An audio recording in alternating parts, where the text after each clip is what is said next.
of the Black Mecca, Politics and Class in the Making of Modern Atlanta, and the lead historian for the forthcoming With Faith in God and Heart and Mind, a history of Omega Psi Phi fraternity, both with the University of North Carolina Press, as well as a corpus of peer-reviewed journal articles. Please welcome Dr. Hobson and this panel. Thank you all. Good afternoon, everyone. First and foremost, I want to say this. Whenever Auburn Avenue Research Library calls me to do anything for them, I always oblige. This is such a jewel located here in the city of Atlanta, Georgia. It is one of 4 public libraries in the United States that has this particular kind of designation: the Schomburg Center in New York City, the Black Caldwell Library in Denver, Colorado, the Broward County, it's the South Florida Library. Tamika, go ahead. That's my friend and historian colleague Tamika giving y'all the game on this. And so and then you have Auburn Avenue, and so we are in a great place. The grounds that we sit on right now are hallowed grounds, and most people don't understand why I say they are hallowed grounds, because Atlanta oftentimes likes to say that it is the cradle of the civil rights movement, but their understanding of them saying that is actually inaccurate.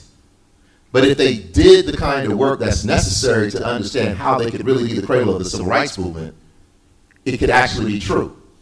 See, this is the space where when General William Tecumseh Sherman marched from Memphis to the sea and tore up the American South, where his motto was "War is hell," where black folk received equal protection and due process under the law before the 14th Amendment. That is at the core of what it means to be an American citizen at this point in time. But of course, we know that there are some other issues that are with us. I'm going to read a brief statement, and then I'm going to allow the panelists to introduce themselves because they have very unique stories, but I am connected to all of them in particular ways. History is a weapon. Studied and interpreted wisely, it can help defend, inspire, protect, and unify. If history is ignored, forgotten, or misconstrued, it can be a part of the miseducation of a people that will have them going to the back door without being told to do so. What I'm saying to you all, this is a quote from Carter G. Woodson's The Miseducation of the Negro. Of all of our studies, history is so very important, not only because it is a vital means to the cognition of and solution to many of the problems that beset us, but because it is at the heart and soul of liberation itself. A major aspect in the development, in my development as a scholar in history, is steeped in public history, avenues in which history can be of service and listens to the precise needs of black communities and challenges these communities to broaden their own sense of boundaries and exclusiveness. Perhaps public history and service is more of a spirit that sees historical scholarship as part of a larger scope that includes academic and non-academic entities, as well as various components of the public at large. My interest as a scholar, activist, and servant is guided by my commitment to the preservation and dissemination of black heritage, history, and culture in particular, and the African diasporic heritages and histories in general. As a servant to history, I strive to construct a context where the public has the opportunity to produce critical knowledges that consequently enable them to become critical citizens. I organize my service so that it provides the public with an opportunity to challenge, explore, and construct relationships between the personal experiences, community experiences, and public policy. In this, the world is our classroom, and the classroom is our world. This is going to set the stage because oftentimes historians who have PhDs who sit in classrooms become so consumed with the hierarchy of language, and they can't present the information to the people so that the people can remain free. My goal is to always give history back to the people. And so with this being said, I would like to introduce you all to Dr. Ruby Manley, Mr. Mason Oruru, Ms. Nathalie Darnetta Fox, and Attorney Cheryl Turner. And I will turn it over to you all and let you all introduce yourselves fully and tell how you have worked or engaged the archives in your own research. Greetings. Greetings. I'm Dr. Manley. I'm a product of Georgia State University. I come to you with experience in social work with a bachelor's in social work. I also have a master's in African American Studies and a Ph.D. in history. I engaged in research in an early African American Studies class. And it involved the history of African American midwifery. The class that I was in involved bringing in a primary source. And when I brought in my primary source, I didn't know what world it was. It was a lot of documents, a lot of manuals, and a lot of guidelines. So when I consulted my instructor, and I won't call his name, but Dr. Hobson informed me about what it was I had. It was the history and notes of a midwife. Now, we had to present the history of that primary source, write a paper, and present that. That led to my research efforts, because after I completed that assignment and finished my bachelor's, I was encouraged to apply for the master's program in African American history. I completed that master's, and after I completed that, which involved research, it was research, but it wasn't a whole lot that I could do about it, because I didn't know where the sources were. But when I got into the Ph.D. program, I had to go further and endeavor in looking at more sources. And as a historian, I believe in giving facts. And that means looking and hunting and picking. It's kind of like going into a thrift store, if you will, and finding that best little nugget of information. But it involved me having to go to the archives. The first place that I went, because I could not find the information, was the Fulton County Library. And when I asked for the information, I was given general information about nurses, and I knew that wasn't what I wanted. So the next place I came to was the Auburn Avenue Research Library. So when I walked into the doors, I asked the librarian about information on granny midwives.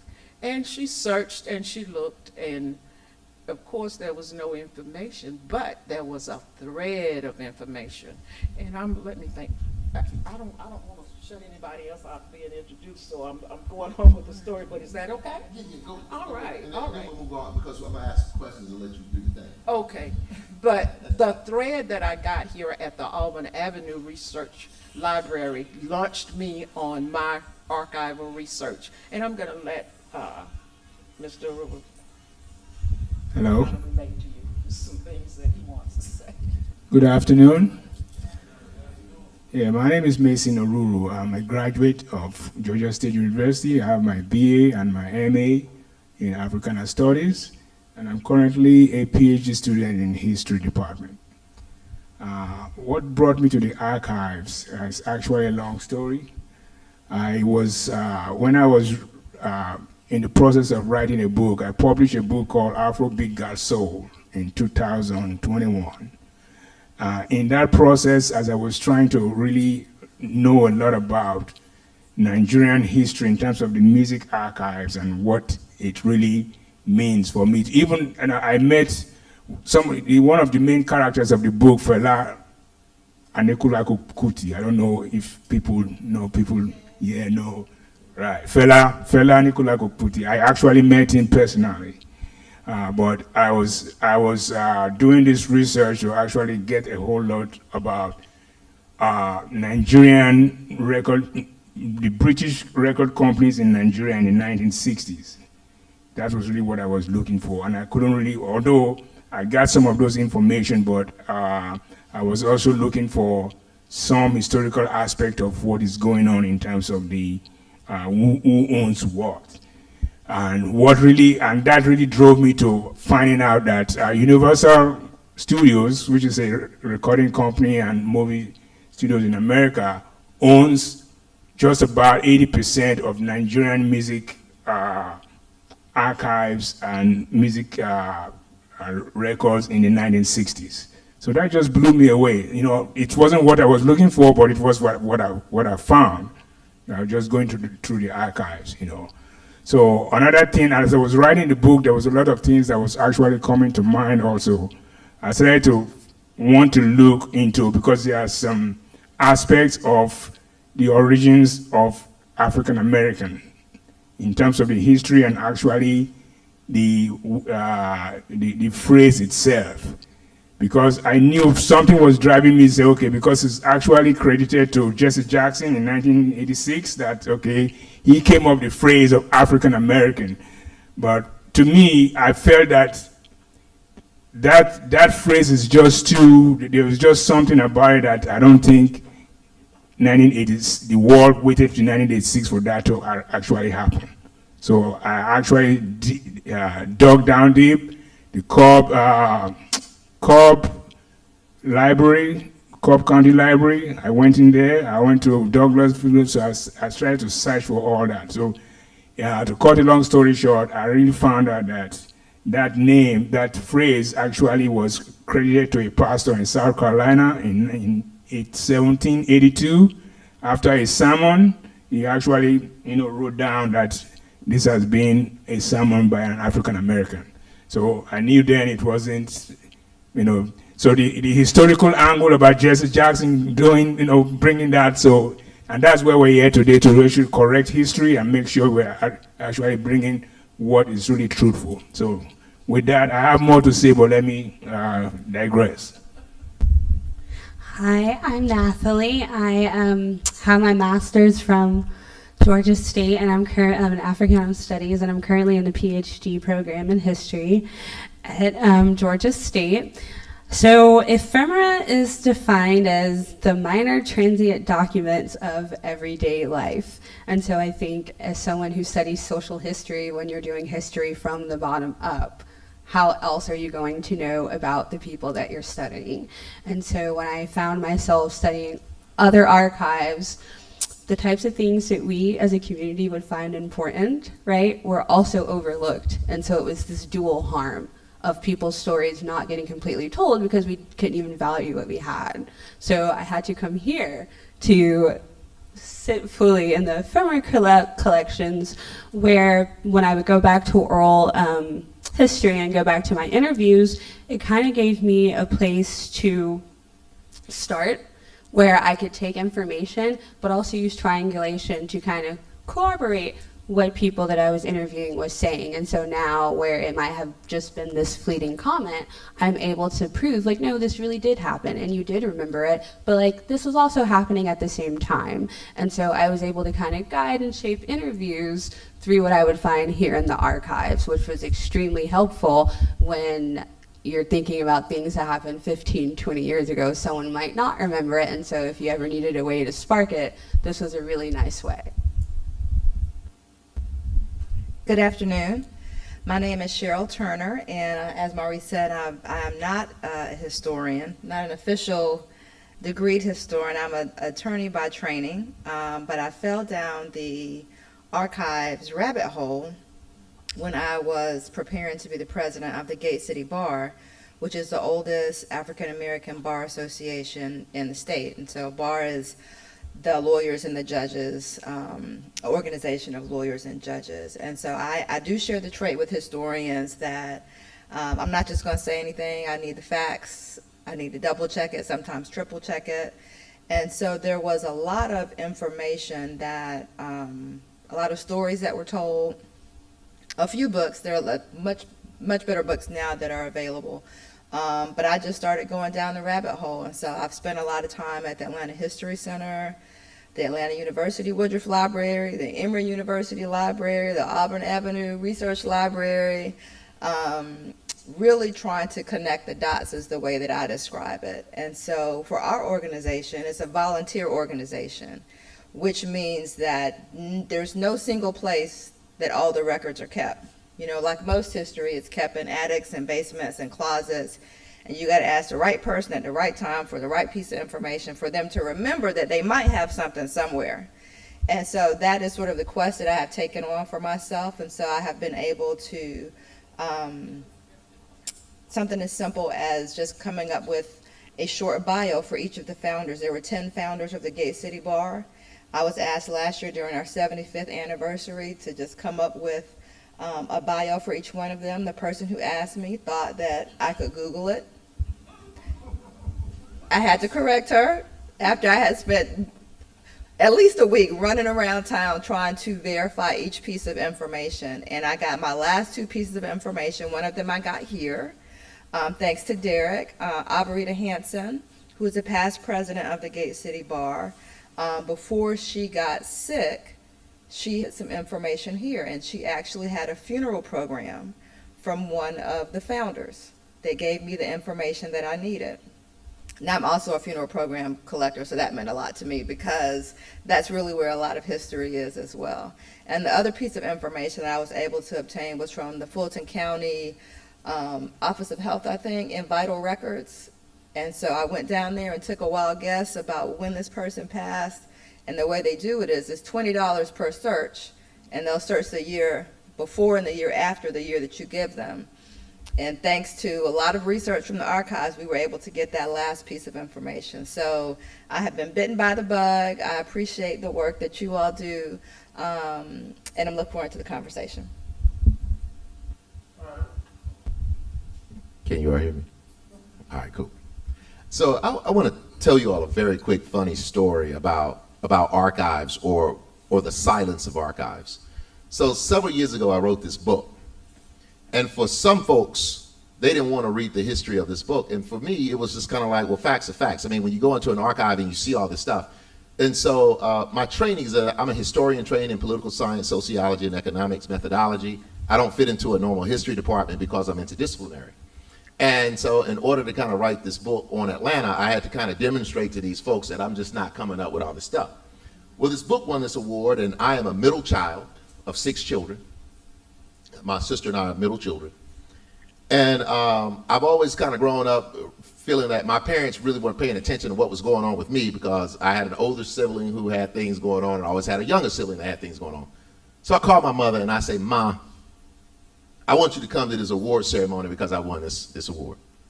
And I want to read to you all the criteria for this award because I want to give you the response to what my mother said, and then this is going to lead into the next question. This is the criteria. The Award for Excellence in Documenting Georgia's History. Criteria for selection: effectiveness in improving the documentary record of Georgia through identifying and ensuring the preservation of records relating to under-documented communities and topics, demonstrated success in raising public awareness of the importance of improving documentation, innovativeness in the approaches to identifying and acquiring records of under-documented communities, topics, research, publication, and effective approaches to making this documentary record available to the broader public or scholarly audience with a bibliography that demonstrates such use. So I read this to my mom, and she looks at me and she says, baby, sounds like they think you discovered a brand new set of Negroes. And I looked back at her and I said, I did. The thing about this is when you study African Americans, oftentimes our information is not in an archive. And so the reason that I have interdisciplinary training is I have to be able to extrapolate from other methodologies to be able to create the stories. Can you all tell a story about when the archive went silent and how you had to lean on different methodologies to get that story, to tell that story? I'll go first. Am I okay with everybody? I indicated previously that the archives gave me a thread that launched me on my archival research. But before that thread was my mother's habit of being a pack rat. She packed everything that she could get that was written on paper. And that's how I was able to get the documents from my grandmother, who was a granny midwife, Now, granny midwives were the midwives who delivered babies back in the 1920s and even before that, because during enslavement they had to deliver babies for poor whites and African Americans because the medical establishments would not touch black people. But my mom had these papers and she was always putting them away. And my father wanted her to throw them away, but she never threw them away. And I'm so glad she did. But I also am kind of upset at myself because I should have spent a lot more time with my grandmother. Because, you know, back then, grandmothers didn't talk about having babies. I asked my grandmom about it, and she said, "You will understand later." And she kind of cautioned me and my sister that if you on a date and you put a penny between your knees and hold that penny, you'll be okay. Well, well, somehow the penny got lost. But anyway, I had to rely on the documents that my mother collected, and they were not in the archives. Those documents led me to going and searching the archives. And I'll talk a little bit more about that if I have time about my archival research, because it started right here at Alvin Avenue, but it ended in a governmental archives over on Jonesboro Road, the State of Georgia Archives. That led me to two other archives. One of them was the State Archives in Montgomery, Alabama. I went there, and I was a little disappointed because Alabama has 69 counties, and I could only access information from 6 counties. I was informed that I probably needed to go over to Tuskegee's campus, and I did. And I'm going, wow. I mean, their archives is just, it's unbelievable. And when you step into the building, which is the old original clinic, the John A. Andrews Clinic on that campus, they've turned it into an archives. And when you step in there, it's like they open the door and all the Black history rolls out on you, and you just sit there in awe. But it was a wonderful institution. And I got the information I needed from that archives. Then I kind of compared it to the archives in Georgia. Those 3 archives. Georgia has all the information that I needed in all 159 counties. And later, after my dissertational research, I decided to write a book on the granny midwives in Georgia, because there's not a lot of information about granny midwives. It's very little information. And based on what I was learning from journal articles and history, these were some awesome ladies. And I knew that there was a story behind them, but it was not out there for us to see. And like Attorney Turner indicated, that information is a lot of time in trunks, in your attic, in the basement, and you have to lean on those in order to get the information you need to go to where other people have our history. Okay. Mason, I want to ask you, Mr. Mason, I always call it Mr. Mason. I'm Southern like that. I put a handle in front of your name if you're older than me. I worked with you on your master's thesis, which is different than the Fela Kuti work. Tell them how you came to that research. Hello? Yeah. Okay. The way I came to that research was very intriguing because it took me in a way of whirlwind in terms of reality and what I really saw in terms of when I was the director for a healthcare facility company. We have branches all over the United States, and I was at a branch in Hopewell, Virginia. And I was a unit manager in that hospital, and I was responsible for hiring and firing and all that kind of stuff, for that company. And I came to find out that our company don't hire ex-felons. I never really knew, the phenomenon of that, prior to that. So And I was asking my bosses and all that. I said, okay, why? Because I have a lot of, folks coming to me, especially black men, coming to me to ask for jobs and stuff. But I was told we couldn't hire them because of because they have convictions and stuff. And I just couldn't understand that because, number one, they've done the time, right? They've done the time, and now they are trying to get back into society, and we can't give them jobs to actually get back on track. It didn't really make sense to me. So I just, even when I left that company, when I came to Georgia State, I kind of took that as a crusade to actually find out exactly, why that is really happening. I know our legislators, they've gone through some stages of trying to pass laws and stuff, but all those are not really going nowhere in terms of a large scale to overhaul the system totally. Would have an ex-fellow now, even president-elect. So why wouldn't that be? Why wouldn't these other folks in the low end of the totem pole get the same opportunity?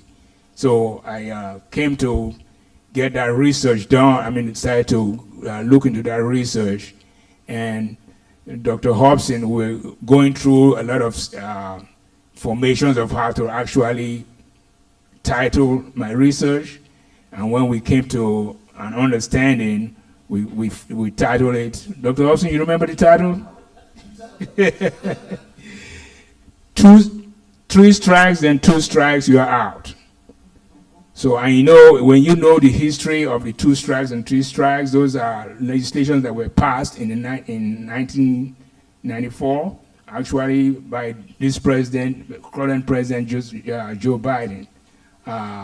And that, then we also have the 2 strikes of Zell Miller in the state of Georgia. After 2 strikes, and we have something called the 7 deadly sins.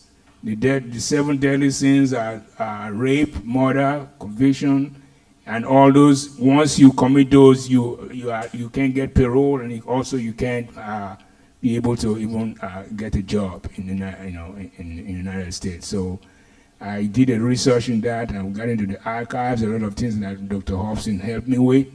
It was really fascinating, and actually, it was really worthwhile. So any Gen X folk in here who used to hang out in Atlanta in the 1990s? Don't act like y'all. All right, cool. Don't act like y'all didn't do it now. So Nathalie Fox came to me one day. So I'm a creative kind of professor, so I'm not really engaged in academia for academic's sake. I don't always get along with academics like that, and so I'm kind of just out there. But Nathalie came to me one day and was like, "I'm interested in doing some work," and not tripping on Nathalie, but I was just kind of like, "Okay, you say you're interested in doing some work. I'm going to give you these books, and you just take the summer to read them, and come see me the first week of class the following year, like the following school year." So it was like in the spring. And Nathalie comes in the first week, and I said, "Do you know why I had you read those books?" And she was like, "Yeah, because I see all of the connections between this, that, and this." And I was like, "Oh, okay." Yeah, Fela Kuti was. But tell them, the reason I asked if y'all were hanging out in the 90s, like I'm Gen X, and I was kicking it at all the events in Atlanta, Freaknik, I did all of them. Tell them what your thesis was, and tell them what some of the stuff that you found out. So I wrote my graduate thesis on Funk Jazz Cafe, which was a cultural arts festival that happened here in the city from 94 until 2004, or 2001 respectively, under the creative direction of Jason Orr, who is an Atlanta native. And so, speaking of archive silencing, and I was really moved. While I am not from Sapelo, my family is from the Gullah Corridor, South Carolina. 1991, Alberto, the tropical storm, and it decimates South Georgia and the coast, not because it was just that strong of a storm, but there had been a lot of rain before, so there was just so much flooding. Well, it's an election year. And so all of the attention in the newspapers goes to the president coming right? And Kroger specifically is one corporation that stands out. All of this, we're getting help from the federal government. Corporations, you can round up your school dollars and help. Atlanta, because this is where the people come from. They come from South Georgia. People have migrated. Jason Orr's family is from Savannah. So you have Atlanta students here, Atlanta professionals who have moved, who are like, my home is hurting. And so at Funk Jazz Cafe, the first one, he asks people to bring water. He says, I see that the government is providing food, we have shelter, but people need water, and they need water now. And so even though the roads are flooded, even all the way up here, we saw flooding in the Chattahoochee, they find a way to get their people water. And so I think this is one of those stories where when the federal government doesn't move how you want them to move, when your local government doesn't move how you want them to move, we've always found a way to get our people what we need. However, that was not reflected in the Journal-Constitution. I had to come here, and the only other way I was able to corroborate that was with Miss Carrior, God rest her soul. She was able to say, I have shipping receipts of how we had to get a U-Haul to drag behind a car to get it down there. And so I was able to kind of just map all of this out, how this delayed response from the state, who was red at the time, was really upset that they had this blue president come down here and help the people. And it's like, y'all are arguing, and again, people need water. Literally, people need water. And it was us that got them the water, but you wouldn't know that if you hadn't come here and looked at the archives. And so Cheryl Turner, her reputation preceded her when I met her. I jokingly call Cheryl the general. Cheryl tells you what to do and is always right. It is always the move. No, that is always the move. Cheryl reached out to me several years ago, last year, it was in 2023. Because the Gate City Bar Association was holding their 75th commemoration of its founding. And so one of the things that I always do with, I call this like Mother Auburn Avenue, is anytime somebody says anything, I have them meet me here, because there's an archive here that can support anything that does African American history, not only in Atlanta, but the state of Georgia and sometimes nationally.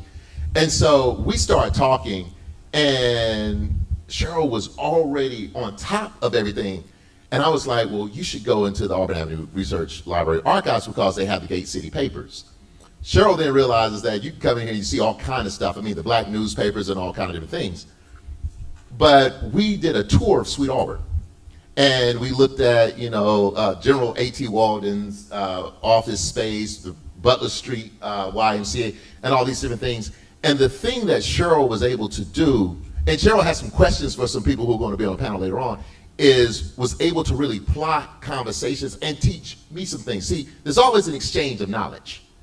You were asked about the founder, Prudence. What was Prudence's name? Oh, about Donnelly Hollowell. Well, Donnelly Hollowell, but no, there was you were looking for a judge, her name was Prudence. Prudence Herndon. Mm-hmm. So like, I wanted to put that out there because you never know, these people may know something in here. And so, that's a conversation we can have later on. Yeah. But if you could tell me about when you engaged the archives, what were you able to find for Gate City Bar Association? And let me say this before, if we're going to stay free in this country, it's going to be with the lawyers. Yeah. It's going to be in the courts. And so I jokingly say that the difference between a historian and a lawyer is text and context. The historians provide the context, the lawyers argue the law, they argue the text. So go with that. So I appreciate that. He does call me the general, but it's because I like my programs to flow a certain way. So I have, run a show, I got the questions, it's organization, yes. So, but other people call me the general too, so I do have to reflect on that.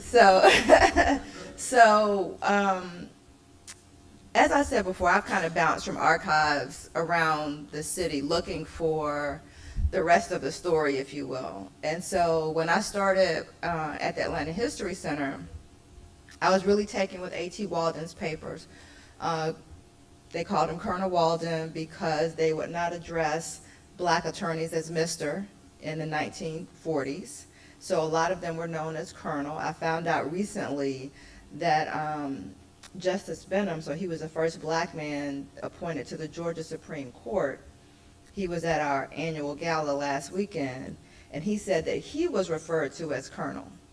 And that really kind of blew my mind because he went on the bench like in the 80s.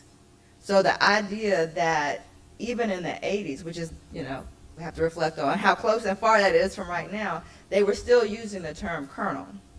But I went to the Atlanta History Center to look at A.T. Walden's papers, and his office is just right down the street, as Maurice said. So you have the Butler Street YMCA, and you have a small building right next to it that's right to the right of John Lewis's mural. And if you look at the top of it, it says it's the Walden Building. Now, I don't want to say I discovered that, but I reminded people of that, particularly our older leaders, several years ago. But young people had no idea that there was a Walden Building and that it was still standing, and they could go take a picture of it, in front of it. From there, I was able to find out, because in his office, it was his building, so all of his papers when he passed were in that building. His family was able to keep those papers. And those papers were donated to the Atlanta History Center in, I believe it was 1988. So in his papers, he kept programs, he kept articles, he kept notes, and so one of the numerous programs that he had was a program for the Hungry Club, which was a meeting that happened regularly at the Butler Street YMCA, which was sort of a secret meeting in a lot of ways that allowed white politicians and black political leaders to meet in private. And so he had a program from Law Day at the Hungry Club that referenced Donald Lee Hollowell, the same Donald Lee Hollowell that the street is named for, that Bankhead became, and it had him listed as a president. Now, I had never before, and I had been studying Gate City's history, I had never seen Donald Lee Hollowell referenced as a president of the Gate City Bar. And when I asked somebody about it, they said, no, that's not true. I said, but I have the document here. So, of course, that sparked a fire in me to prove, to answer the question whether he was or he wasn't a past president. And that led me around the city, that led me through the Atlanta Daily World Archives. Must give thanks to the Scott family for making sure that archive was available. One of my best days this year is when I discovered that the Fulton County Library, my library card allows me access online at my house to ProQuest to look at those archives, because between those archives, coming to the Auburn Avenue Research Library and finding and going through Donald Lee Hollowell's papers, I was able to confirm that he was a past president. But something happened, and I was literally looking at his bio, where he was listed as a president one year, and the next year he wasn't. And he kept a bio, and he kept his bio up to date. So Maurice and I have talked about it. My new question that has to get answered is, what happened? Why did it get dropped? And when you think about history, the fact that it was dropped, it wasn't just dropped from a sheet of paper. It was wiped from the history. Nobody referenced it after that. And so when I started to remind people of it, well, it wasn't even reminding them, telling them that, they were actually kind of shocked. But I was able to I met Ms. Sykes today, and she told me who I need to talk to find out the real reason. And that one of the probable reasons that it came off of his bio. But that's how, I really was able to use the archives to answer questions that are relevant today, because as Maurice said, I'll jump to another topic that I have fallen in love with, which is the Atlanta Negro Voters League. Okay. The Atlanta Negro Voters League is celebrating its 75th anniversary this year, which most people don't know, because most people haven't heard of the Atlanta Negro Voters League. And I tried diligently this year to find somebody to pick up that story, right? I needed a partner to pick up that story because this was a big election year. It was very frustrating to me that I could not find a way to get that story picked up, that we could leverage it to really mobilize people and get them excited about the election. But I let it go probably around August. I said, well, this is not going to happen. But I was still aggravated about it. And so, but now, what I realized, well, that was God's moving, because now that story is even more important. Because the story of the Atlanta Negro Voters League and the organization that preceded it is a remarkable story.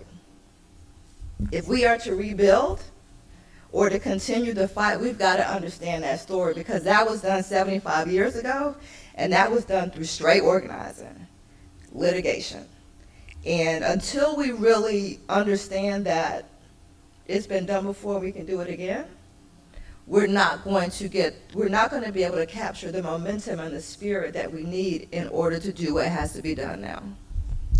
And I want to give a shout out to the Atlanta Negro Voters League. Art Clement is sitting right here. Art is a phenomenal architect. He's grandson of John Wesley Dobbs. And so if you go one street over, you got John Wesley Dobbs, and of course John Wesley Dobbs was the unofficial mayor of the Sweet Auburn District, who was one of the co-founders with Colonel Austin T. Walden or the Atlanta Negro Voters League. I want to give y'all something. It was founded in 46, but it takes root 75 years ago. And this is what gets interesting. I want to give you all some game. Several years ago, Auburn Avenue Research Library got such a much, and they had to get refurbished. And I mean, it's great. You all see the facility that it is. I'm here to tell you, like, this is a phenomenal facility. But I was mad with them because I used to kind of hide out over here instead of having to go to my office, and I would do research here. And so I take all of my students into the archives because I try to teach them to move from being consumers of knowledge, don't listen to what I'm saying, and become producers of knowledge. And if you get in an archive, you can do that. So we go to Georgia State Special Collection. And there was this older white guy, it shouldn't matter, but I'm just gonna put it out there. There was this older white guy in the library. And I said, well, I'm bringing a class on African Americans in Georgia. And he says, well, we don't have any Georgia history in these archives at Georgia State. And so, you know, I started looking at him, I was like, okay, in my mind, I was like, I'm gonna grandstand on you in just a second. And so we take the class in there, and he shows us all these pictures of these black folk who work as maids in the state capitol. And then he shows this picture of Eugene Talmadge, and it's the picture of Eugene Talmadge with his hand up like this. And so he's explaining to the students, this is Eugene Talmadge, and I cut him off in the middle of it, and I said, this is 1946, and I said, this is when Primus King does the King v. Chapman, he files a suit, and it's the King v. Chapman court case that outlaws the all-white Georgia primary. And when it's outlawed, Atlanta becomes the place where voting takes place because they realized that this was the population, and so John Wesley Dobbs and A.T. Walden create the Atlanta Negro Voters League to push the block. And I looked at him in front of all those students, and I said, see, when white people do things crazy, black people respond. That's the black history. And then we wrote a letter on him and complained. What I'm saying, what I'm saying to you all is that history is a weapon. It is not just content. It's not to be taught in a classroom with all this highbrow kind of conversation. You can put it on the ground. And where I want to go with this is all of you all have done serious historical work using the archive. But the elders where I'm from used to say, but what's the message? How is this? See, it's one thing to pontificate, juxtapose, critique, and amalgamate. But when you put it on the ground, how is it going to change policy that will keep us free? And so, Dr. Ruby, I used to call her Miss Ruby, her name is Dr. Ruby. Dr. Ruby, tell them about your research and the maternal health care crisis here in Georgia and how your research has been able to be intel on how we can combat that.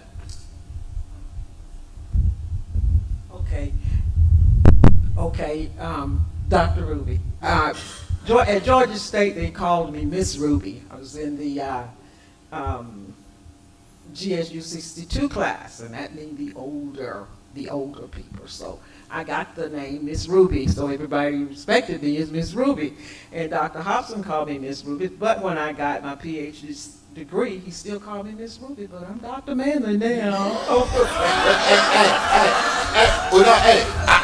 I walked you across the stage. I mean, he could. Yes, he did. As a matter of fact, at my graduation, I was told that you couldn't have only a chair there. And my chair was Dr. Glenn Askew.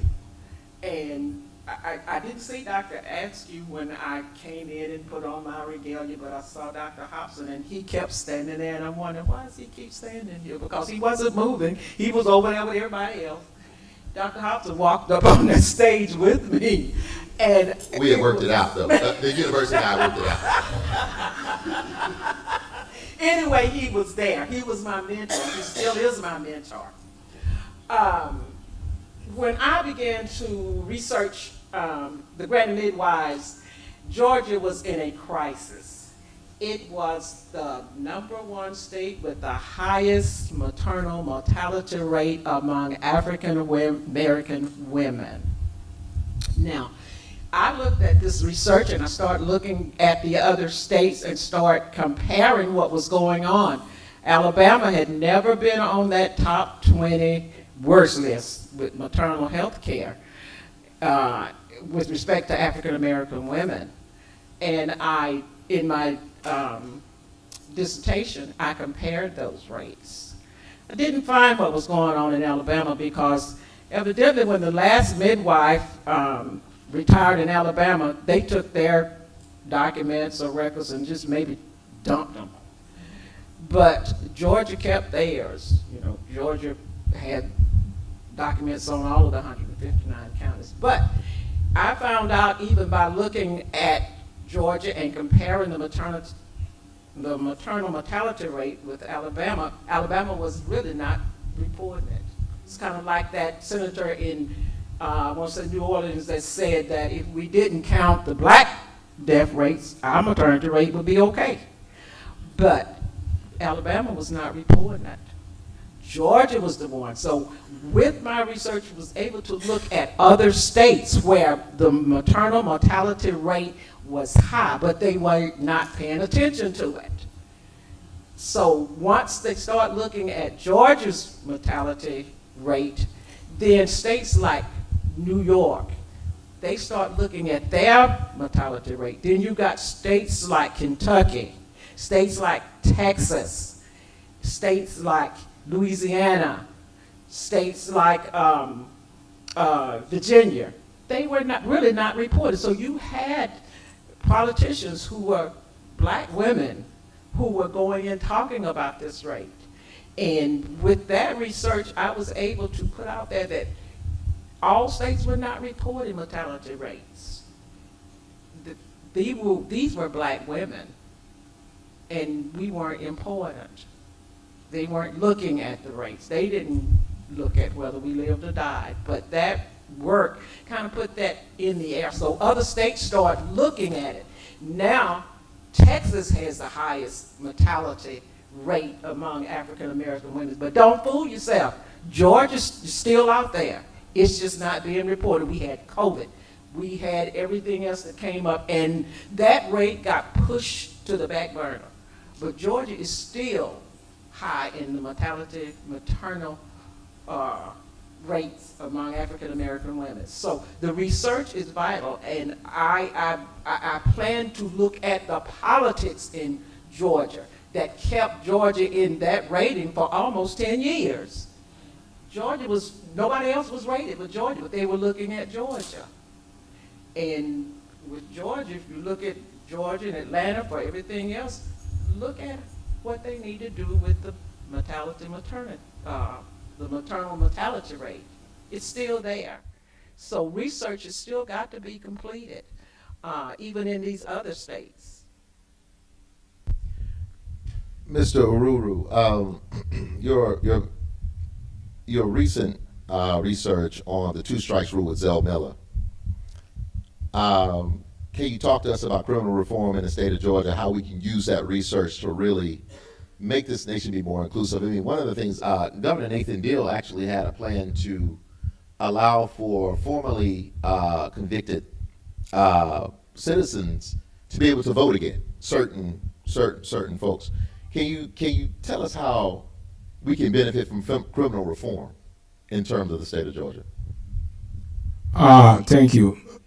Well, in terms of criminal reform in the state of Georgia, there has been a lot of legislations in terms of, bringing to bear all the elements of reforming past, convicts and people who have gone to prison and being, also not being accorded to come into terms in terms of the, of their incarceration.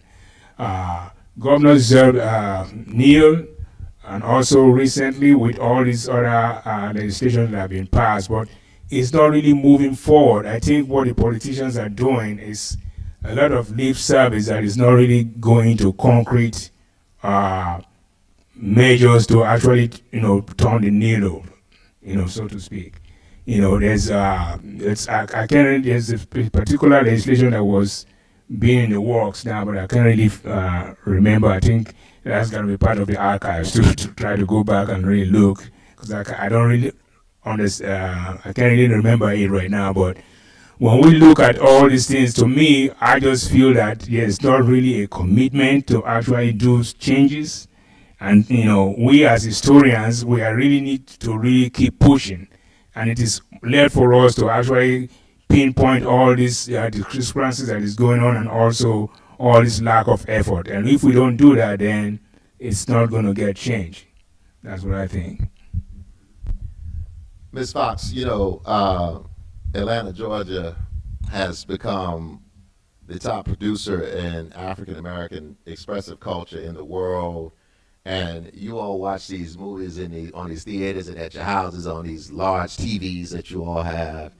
And you see that Georgia peach on the end. It talks about these tax incentives. And a lot of that was set up, it was weaponized in the city of Atlanta by the late Honorable Maynard Holbrook Jackson Jr., who creates the the Bureau of Cultural Affairs, which becomes the Office of Cultural Affairs and whatnot. But can you talk to us about Black culture, particularly in Atlanta, and how that becomes an economic engine, not only for the state, but for our people? So, everyone, I think we're on.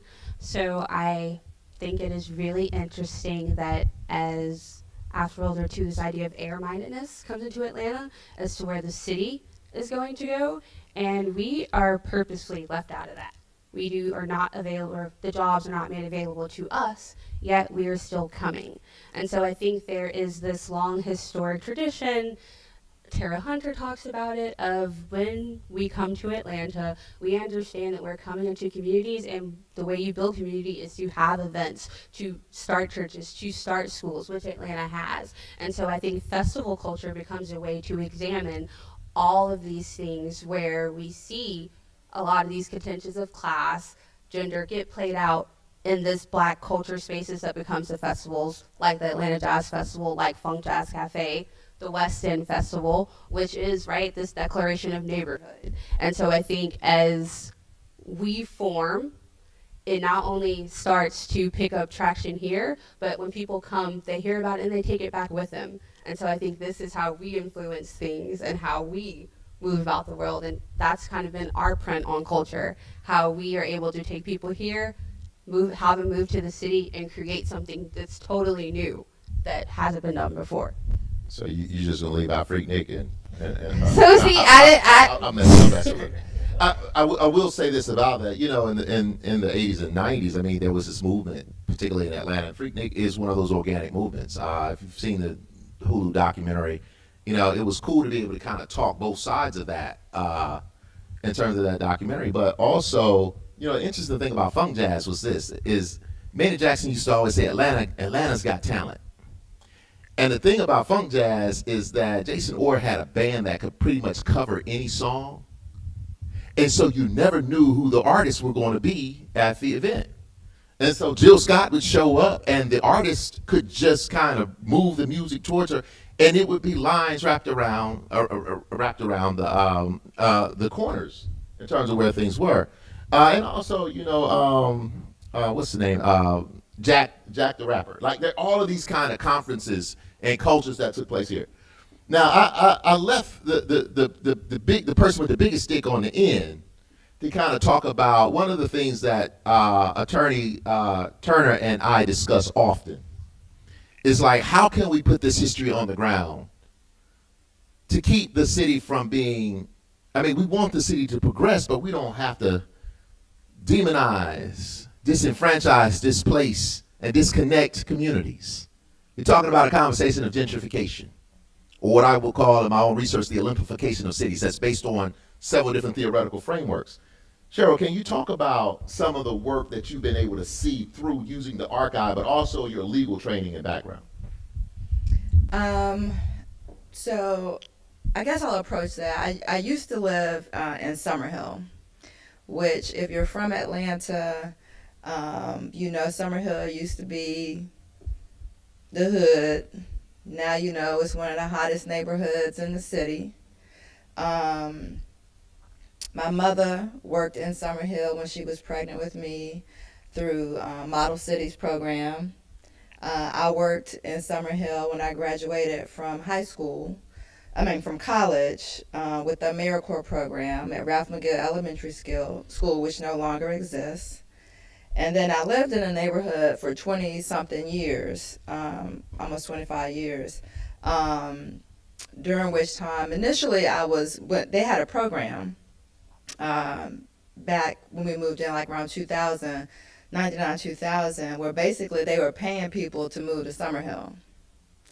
A black developer, it's called Wynworks, so it was Kerry Wynn and Bill Wynn, they were not brothers, they partnered with Bank of America, and they redeveloped Summerhill right after the Olympics. So you had all the Olympic money come in, and then there was also an effort to redevelop the area. They built all these new houses. So the houses that you see, and even the townhomes that you see in Summerhill now that are selling for astronomical amounts of money, were built by black developers.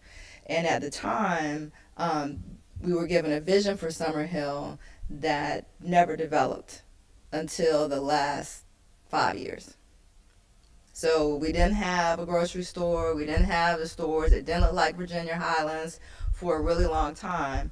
But what the neighborhood did incorporate was the young professionals. So the people who moved to the neighborhood and said, I can thrive here, I can live here. Those were the people, when the developer came in, when the Braves left the city, they said, you're not going to do it the way you want to do it. We're going to have a part in this too. And that part of that was because of the MPU system that Maynard Jackson set up. They gave us rights to have input. But it was also because you had people who were used to negotiating, who knew real estate, who didn't stand down. And so that allowed, and we had a good developer. Carter is a good developer. They were good to the neighborhood. We were able to develop a more balanced way of redeveloping. And I say redeveloping versus gentrification because I view it a little bit differently. And the reason why I say that is because what's happening now when you have neighborhoods that are changing rapidly and prices are escalating, you have generational change money being created. And so families have to decide, what are you going to do, particularly if it's not a house that you live in? What are you going to do with grandmother's house? A lot of times grandmother will say, don't sell my house. I'm actually an advocate of saying, hold on, grandma, hold on, big mama. Like, let's talk about this. Because with what's happening right now, you might not be able to keep that house. And the reason why I say that is you have pressures of property taxes. You have pressures of the blight tax that was just passed in the city that will require you to maintain that house in a way that may make it difficult to hold. But it requires you to have a conversation now about what you want to do with this house. Because that house can send people to college. It can start businesses. But if we don't talk about it, we will lose the house. You'll lose the house to taxes, right? Or you'll sell it to an investor for far less than it's worth because you don't understand what's happening. And so I ended up being president of my neighborhood association at one point, and my big thing at that time was really managing the change that was happening and really trying to educate people about property taxes. Now, it's not necessarily archivist work, but in some ways it is, because what I had to do, or the way I decided to do it, being an organized person, I went block by block looking at certain houses. Some of the houses that were built in the neighborhood were Caris houses. And so a Caris house is like a Habitat for Humanity house. So I went to all of those houses, and I personally tracked the tax escalations for them without their permission or their knowledge, and tried to get them to start to appeal their property taxes. Because if you're a senior, you know, there are income thresholds that if you have those things in place, you can stay. If you don't have those things in place, it becomes very difficult for you to stay. And so part of what I'm working with now, and I talked to Maurice about, is trying to figure out how to pull all that together in a way to not tell people what to do with their property, but to think in generational terms. If you want to keep this house, then we all got to agree that we all going to put some money up for the taxes. Because when the taxes come due, they're due. They're not like utility bills where you can put it off and you'll pay it when you get it. If you wait too long, your property will be sold. A tax lien will be levied against it, and then you stand a chance of losing it. And so that's the kind of thing where you really have to take the time to go through the papers, to go through the documents, to even talk to people about what's the history of this house, what's the history of this neighborhood. You know, when you talk about Maynard Jackson and his being a visionary leader, how can you use the MPU systems to have a voice in your neighborhood through the community association to say, and I would tell you, other communities do a very good job of using those tools, those organizations, to their benefit. We do not. We usually end up on the receiving end of somebody else's decision and weaponization of that process. We need to get up to speed on how that works so that for our neighborhoods, we have the ability to stay. And that's the way I say it now. The question for Atlanta is who gets to stay. So at this time, I'm going to open the floor for questions. And so if you would, I don't mind running around with a microphone. I hopefully not this, a wireless mic, for you all to ask questions of the panel. So if there's a question, please stand up, tell us who you are. Right now, just shout it to us. And, don't be too rude with shouting, but, and we'll go from there. So I see, yes. Hey everybody, my name is Cheryl. And my question is, with the upcoming World Cup, it's sort of like 30 years ago, I guess, with the Olympics. So how do you see things currently? How do you, using hindsight as the gauge or whatever, how do you see things panning out currently, like in the current landscape? Do things appear to be repeating themselves? Does it seem like they learn from their mistakes? Also, how can the people in the room benefit or defend what happens when it comes to the World Cup in 2026? Thank you. I'll take that one. In 1990, Atlanta won the bid for the Olympic Games. Atlanta wasn't supposed to win the bid. Athens was supposed to win the bid. But the bid for the Olympic Games starts in 1975 when a handball player from the Munich Games in 1972 approaches Mayor Maynard Jackson and says, I believe Atlanta can host the Olympics. And what Maynard Jackson does is he calls 16 of the most prominent business entities in Atlanta. They go to the Coca-Cola's boardroom. J. Paul Austin calls the meeting, and they vote a resounding no. And they vote a resounding no because the 1972 games were marred by a terrorist attack where 11 Israeli athletes were murdered. Okay, the impending 1976 games in Montreal created a debt crisis because the continent of Africa boycotted the games because Canada was complicit with South Africa's apartheid regime. The 1980 games were boycotted by the U.S. because it was amongst the Soviets, and so the Soviets tried to retract or pay retribution by boycotting the LA Games in 1984. But what becomes, I'm giving you this context because this is how we understand what I call the Olympification of cities. It's not just about Olympics, it's about Super Bowls, World Cups, Pan Am Games. It's a system. In 1978, when Los Angeles bids for the games, it's really the only city because its only competition was Tehran, Iran. And during that time, Tehran, Iran was in the midst of the oil crisis and the Iranian hostage crisis. So What happens is when LA wins the bid in 1978, Peter Uberoth put it together.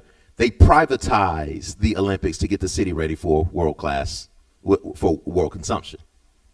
Atlanta's paying attention to this. And so when Billy Payne approaches then Mayor Andrew Young about it, what comes from it is that the business interest in the city, you had significant white flight that leaves the city in the 1950s and 60s, and they move north. In Atlanta, white is north, black is south. That's usually how it works. And so the business elite had drawn an invisible circle around the city and called it the Olympic Ring, once Atlanta really makes the bid. And the goal was to attract business back to Midtown, not downtown. Okay? So downtown, where City Hall and the state capitol has been blighted in particular ways. They've tried to breathe life back into it in all kinds of ways with the underground and all kind of different things. But on Monday, Georgia State University, my employer, across the street, announced that they had won this $80 million grant to make this campus be more campus friendly. So if you watch 11 Alive and Channel 2 and all kinds of different things, they talk about Georgia State and college campuses and whatnot. But we all know what this is for.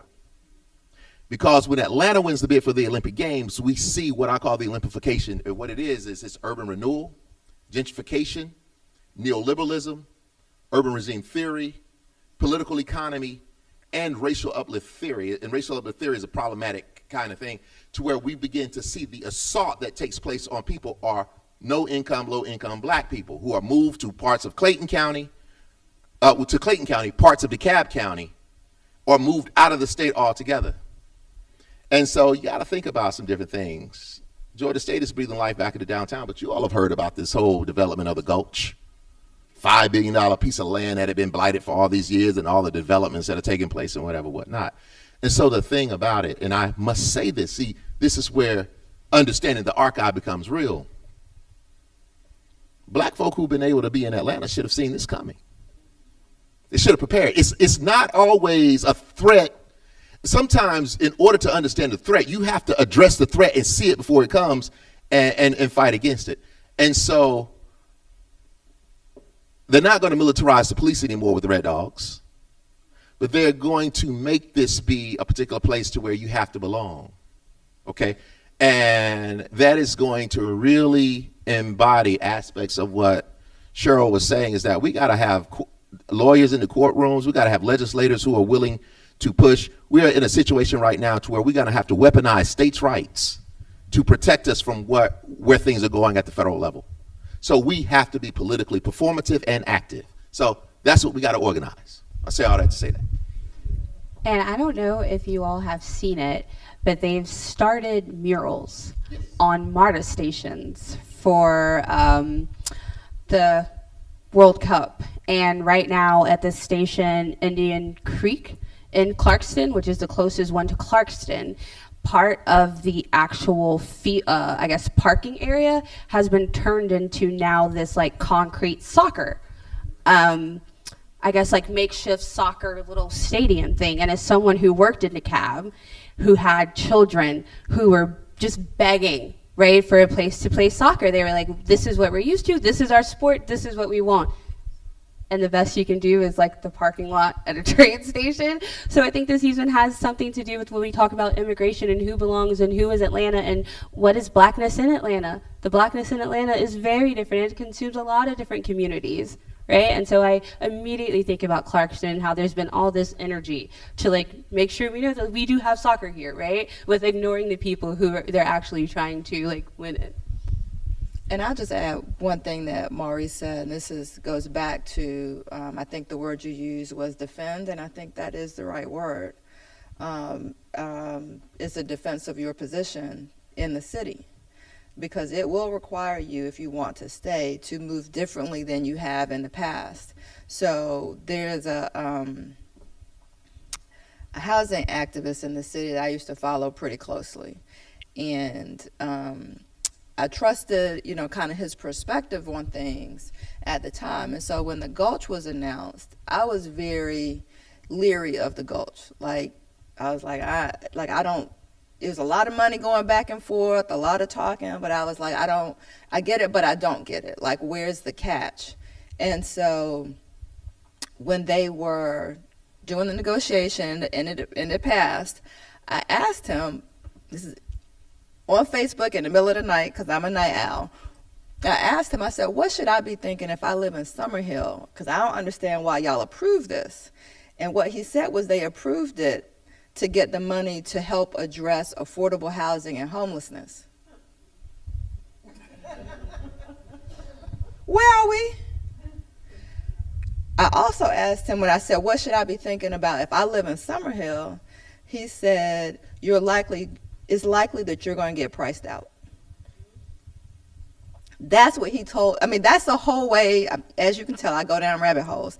I fell down the property tax rabbit hole, because then I started researching, well, what are the ways that people lose their property that someone could be pushed out, right? Or that someone would have to defend their property because it's becoming more valuable. And so Maurice is absolutely right. We have to start thinking ahead. All these things that happen, history might not repeat itself, but it certainly rhymes. We've seen it before. It's been done before. It's not entirely new.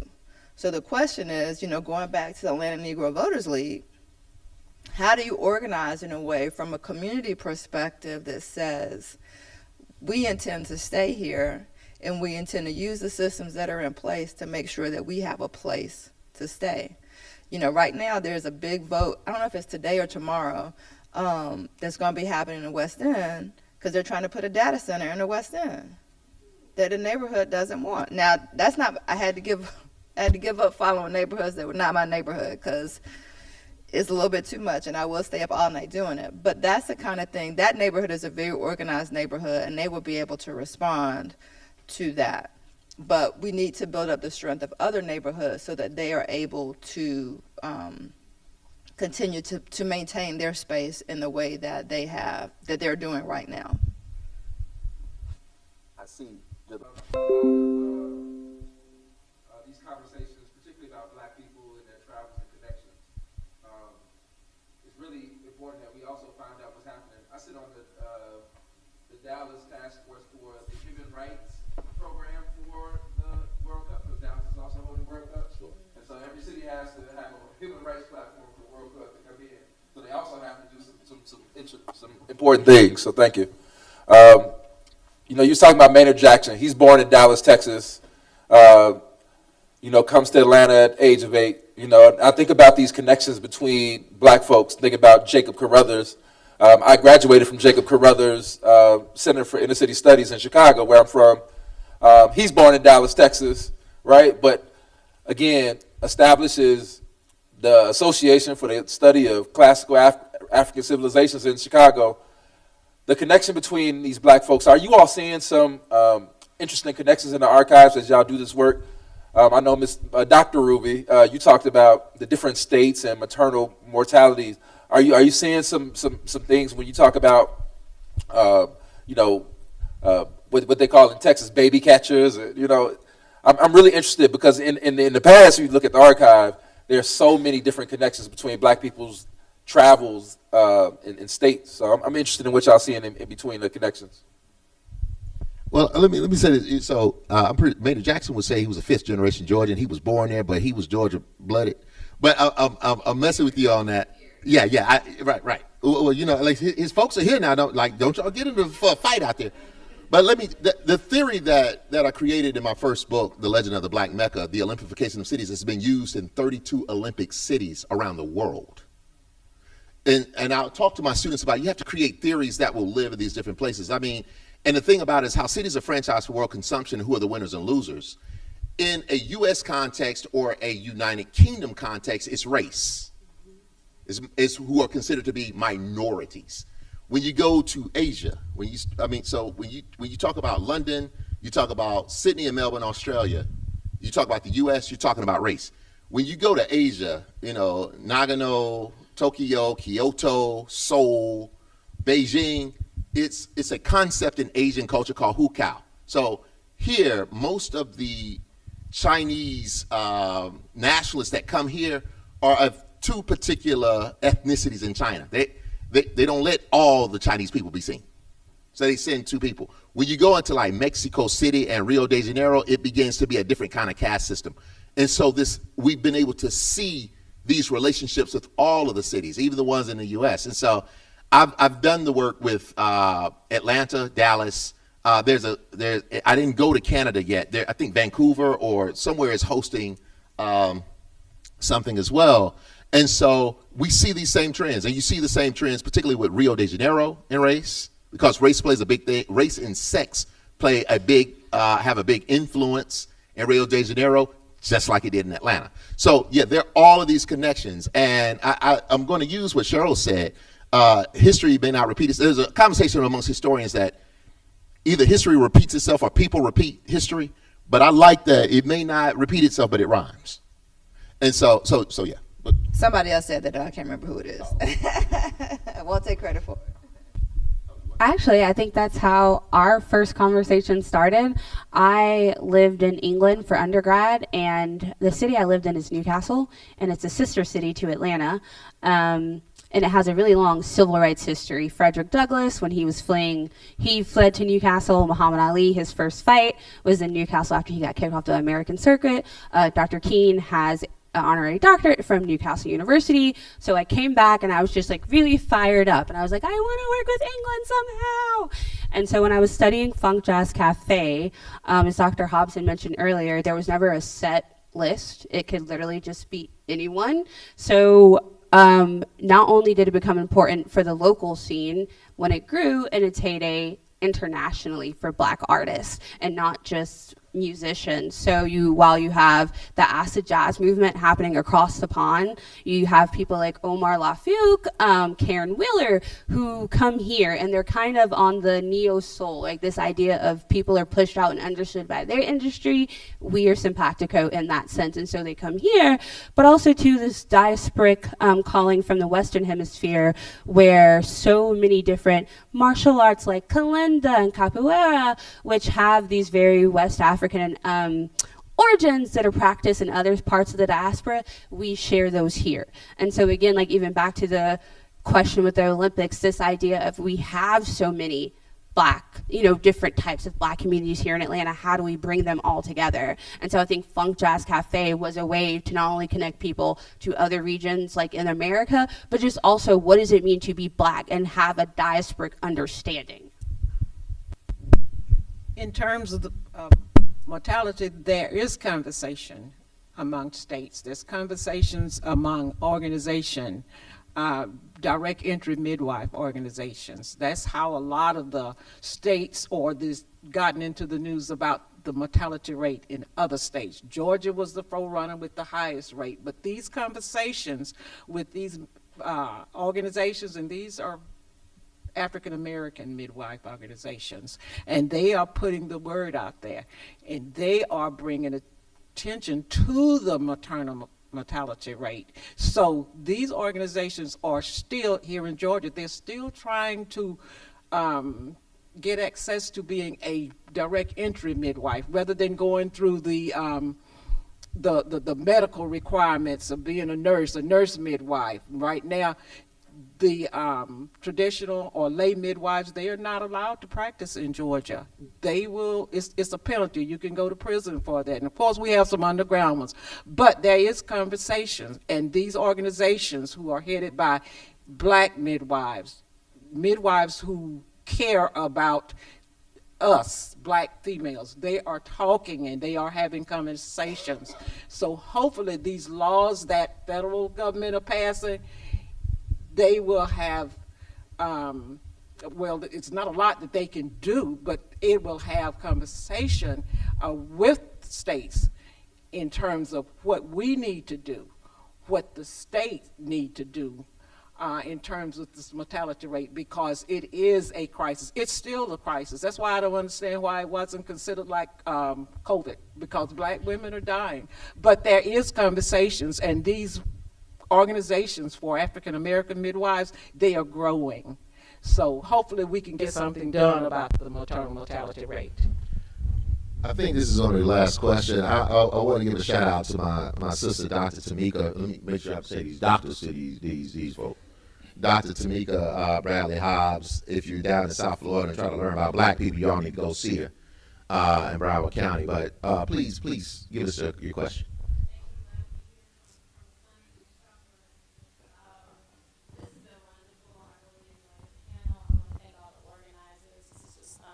A real inspiration to hear. A really small question for Attorney Turner. You left us with a cliffhanger. Part of the reason I'm a historian because I like reading about dead people and getting in their business.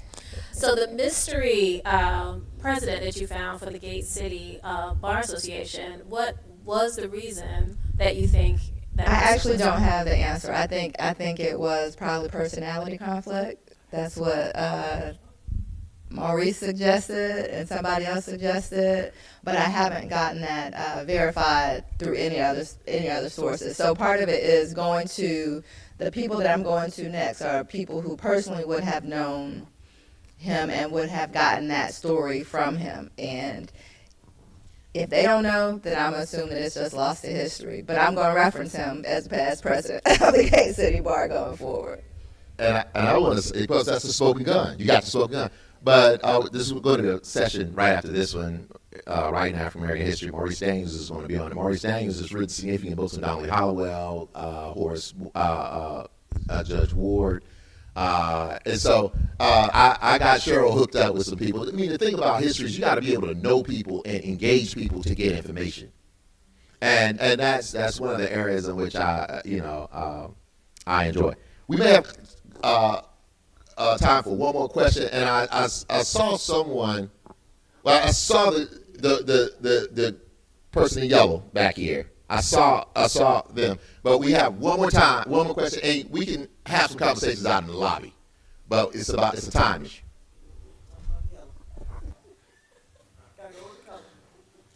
Hi, thank you so much. My name is Dr. Nicasios. I'm the curator of African American collections at Emory. I am captured by the conversation that you all had, and I'm struck by the silence of the archives. And as a historian myself, and most of you all on this panel are historians, how do we as archivists and curators of the archive work with historians to destabilize this idea and reality of silence in the archive?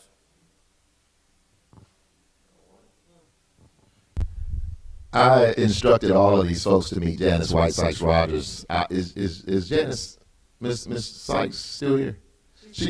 Okay, she was here. She was in here earlier. But I tell the story on how you have to be able to communicate with people. And when I came to Albany Avenue Library 20 years ago, I was a Ph.D. student. And if I were to come in haughty and thinking I knew everything, see, archivists are gatekeepers. Now, I know y'all don't like to be called that, but if you don't want to deal with someone, you will shut them out. So you got to figure out what's going on with the archivists. If they like donuts, you got to bring them some donuts. I mean, like there's a game to it.